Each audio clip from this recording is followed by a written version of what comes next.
नमस्कार। आप देख रहे हैं समाचार 24 में हूं डॉक्टर विवेक करगाचा। उत्तर प्रदेश में विधानसभा चुनाव का बिगुल बज चुका है और पहले चरण की वोटिंग 10 फरवरी को होनी है और आज 6 फरवरी है, यानी कि सिर्फ 4 दिन बाकी और चुनाव प्रचार खत्म होने में सिर्फ 2 दिन बाकी।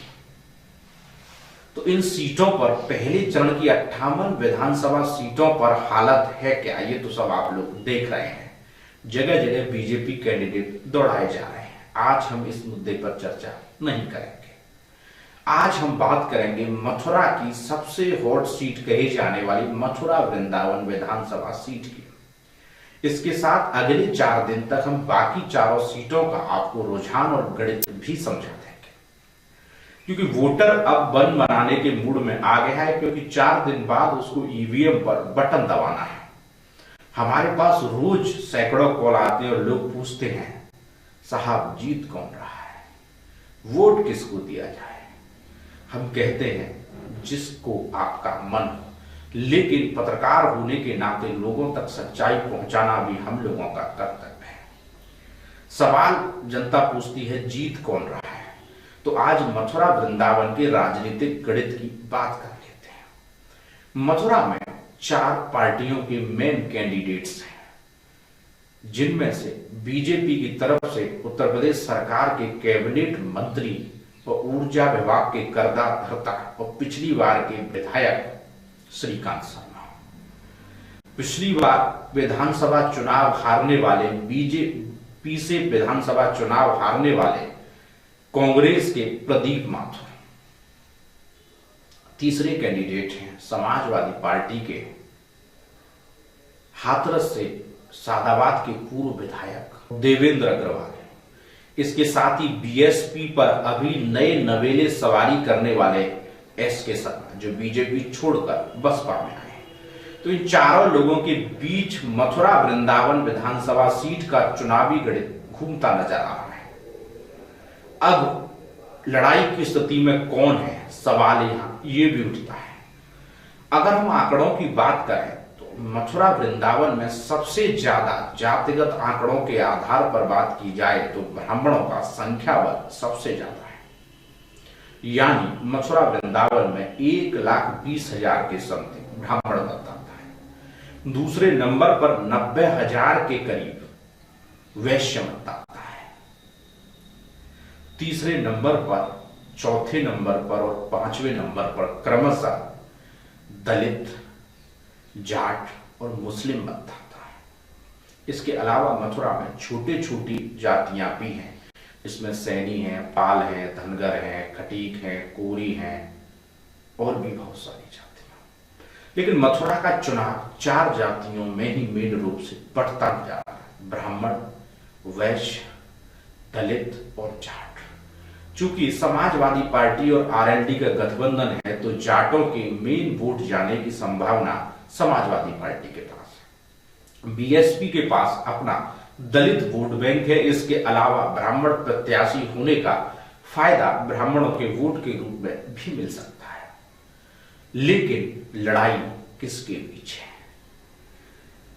वो भी आंकड़ा आपको बताते हैं। पिछली बार जब बीजेपी की आंधी थी तो प्रदीप माथुर 43,000 से ज्यादा वोट ले गए थे, यानी एक एवरेजन बात की जाए तो प्रदीप माथुर के 40 से 50,000 लगभग कोर वोटर है और बीजेपी का 55 से 60,000 कोर वोटर है। बीएसपी का कोर वोटर 30 से 35,000 है, यानी कैंडिडेट कोई हो, बसपा के 30 से 35,000 वोट निकल ही आते हैं। अब बात अंक गणितीय फॉर्मूले की हो जाती है। श्रीकांत शर्मा पिछली बार 1 लाख से ज्यादा वोटों से जीते थे और इस बार उनको अपना किला बचाने के लिए काफी मेहनत करनी पड़ रही है। अब श्रीकांत को टक्कर देगा कौन? एक्चुअली में मथुरा में श्रीकांत शर्मा का जिसका विरोध है, अगर उस आंकड़ों की हम बात करें तो लगभग 40 से 45,000 वोट ऐसा है जो पिछली बार बीजेपी यानी श्रीकांत शर्मा के साथ गया था और इस बार वो वोटर श्रीकांत को येन केन प्रकार चुनाव हराना चाहता है। इसके अलावा लगभग 30,000 मुस्लिम वोट है, जो कि वो भी एंटी बीजेपी ही पड़ने वाला है। यानी कि अगर इस 70 से 75,000 वोट अगर प्रदीप माथुर, एसके शर्मा या देवेंद्र अग्रवाल के साथ चला जाता है तो इन तीनों में से किसी की जीत हो सकती है और श्रीकांत चुनाव हार जाएंगे। लेकिन ये कहना बहुत आसान है। ये वोटर भी उसी के साथ जाएगा जो श्रीकांत को चुनाव हराएगा। अब श्रीकांत को टक्कर देने वाला है कौन? प्रदीप माथुर 3 बार विधायक रह चुके हैं। इसके अलावा प्रदीप माथुर का शहर में अच्छा खासा वर्चस्व भी है। बाकी दोनों कैंडिडेट्स बाहर ही हैं। आप सोच रहे होंगे एसके शर्मा तो मथुरा में ही रहते हैं ना। एसके शर्मा मार्च से चुनाव लड़ने की तैयारी कर रहे थे। तो उन्होंने अब तक बीजेपी में रहकर मार्च से चुनाव की तैयारी की, लेकिन अंतिम समय पर टिकट न मिलने से वो बीएसपी से शहर से चुनाव लड़ गए। उनके पास ना तो शहर में इंफ्रास्ट्रक्चर है, ना ही उनके पास शहर में अपने लोग हैं जो चुनाव की रणनीति तय कर सके। वही दिक्कत देवेंद्र अग्रवाल के साथ है। वो हाथरस के सादाबाद के रहने वाले हैं, उनके साथ भी यही दिक्कत है। प्रदीप माथुर इन सब में इस विधानसभा के सबसे पुराने चेहरे हैं। श्रीकांत दूसरी बार चुनाव लड़ रहे हैं, लेकिन प्रदीप माथुर 4-5वीं बार चुनाव लड़ रहे हैं। तो प्रदीप माथुर पिछले 30 साल से 35 साल से मथुरा की विधानसभा की हर नब्ज को बड़े बेहतर तरीके से समझ पा रहे हैं। और इसी का अंतर यह है कि उनके साथ मथुरा का साइलेंट वोटर भी है। अगर यही हाल रहा तो अगले 4 दिन में होने वाली वोटिंग में प्रदीप माथुर इस वक्त सबसे आगे नजर आ रहे हैं। और दूसरे नंबर पर अभी बीजेपी संघर्ष करती नजर आ रही है।